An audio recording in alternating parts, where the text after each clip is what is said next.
Now it's time for today's perspective. It's a chance to take a longer look at the situation in Ukraine. And my guest today is Oleh Shamshur. He was ambassador of Ukraine to the US from 2006 to 2010, also ambassador of Ukraine to France from 2014 to 2020. He joins us now from Kyiv. Thanks very much for being with us on the programme today.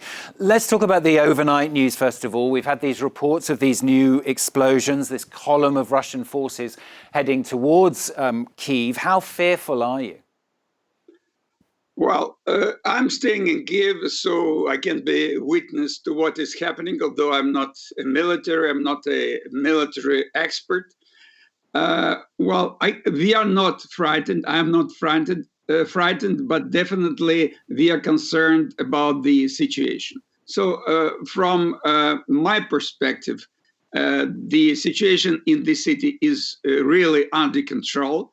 And our special forces and armed forces did a very good job in eradicating many subversive groups who infiltrated into Kyiv. Kyiv is not encircled. Our armed forces are staying off the attacks, but the situation is really still very dangerous and very tense. There were a couple of air raids, rocket attacks. So I spent most of the night of yesterday in the bomb shelter. The same was the day before. But people are very resilient and really ready to fight to the very last possibility. I mean, I think the world has been in awe, really, at how Ukraine and Ukrainians have really rallied to the cause here. I mean, does it make you feel proud about your fellow countrymen and the way the country is dealing with this? I'm absolutely proud about my countrymen.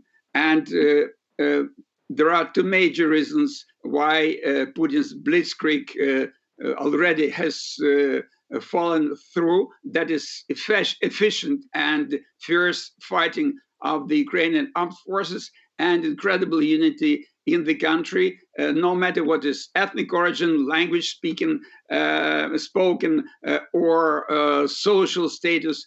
Everybody is really dedicated to the defense of the country. So I'm very proud, and definitely we will overcome. And how proud does it make you, and how pleased does it make you feel to hear that report? For example, I know you were listening to Catherine Norris-Trent's report, those people in Dnipro. They're not at the center of what's happening right now, but they, and I'm sure thousands of people around the rest of the country, are all doing what they possibly can to try and help the effort too. Yeah, absolutely. So those are in Kyiv the efforts of the Kyivites assisting the armed forces to build the fortification around the city, and also the swelling ranks of the territorial defense, which is made of simple citizens who are armed, some with combat experience, but definitely very motivated, very dedicated to the defense of the city and of the country in general. And what about the other reaction from around the world? I mean, we've had a lot of announcements over the weekend, Russia being banned from SWIFT, big announcements from the EU yesterday afternoon, Russian flights being banned, arms being supplied. As I said, the SWIFT payments being stopped as well. I mean, is that enough, do you think? Do you think Europe and other countries have been doing enough to help the Ukrainians? Definitely it is helpful. And definitely it's, I would say even too late. But the actions in the economic field, sanctions taken by the US, the European Union, will hurt Russian economy, and they're helping to defend Ukraine.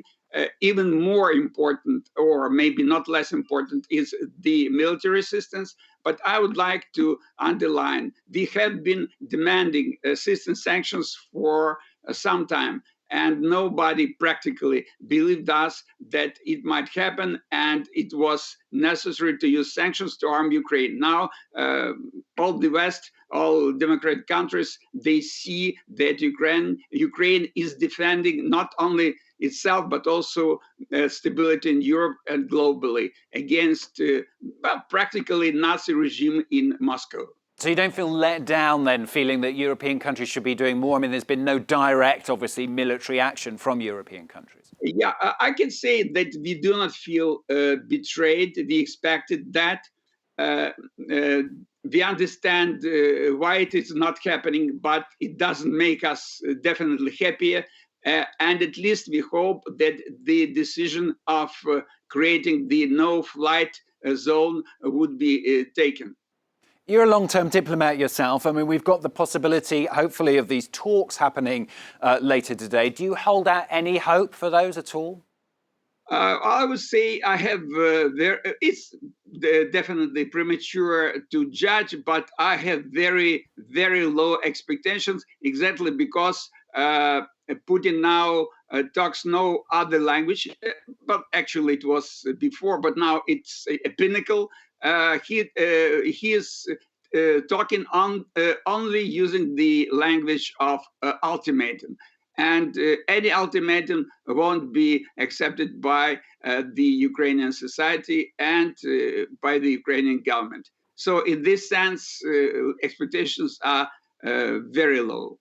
And you don't think that the sanctions and what may be seen in Moscow today, I mean, we're expecting, aren't we, to see an awful lot of people trying to withdraw money, for example, from cash points, for crashing markets in Moscow. You don't think that kind of thing will put more pressure on Vladimir Putin to realize that maybe he has to come up with some kind of diplomatic solution? It would put more pressure, firstly, on the Russian society. And finally, I hope at least some of the Russians would ache up from being the members of Mordor, using the language of the Master of the Rings, to understand the nature of their government, and also by the Russian elites.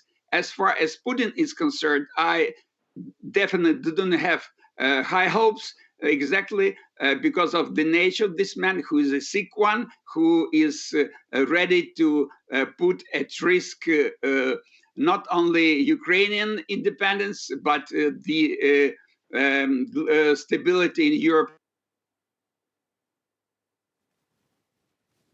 Apologies. I seem to have lost the line at that point. Let's just wait a second and see if it comes back. Doesn't seem like it's going to. I know we do seem to have you back again. So let me ask one final question. I wanted to ask you as well about the humanitarian situation. Obviously, an awful lot of people are now crossing the border, coming into the European Union. I mean, do you think more can be done to help those people as well? Well, it's as far as we are dealing with refugees, well, nothing is enough. So definitely many things can be done to help them, to transport them, to help them as soon as they crossed the border. And that is really, really important from any point of view, and first of all, from the humanitarian point of view. But I would stress the gist of attention is on aiding Ukraine to resist Russian invasion.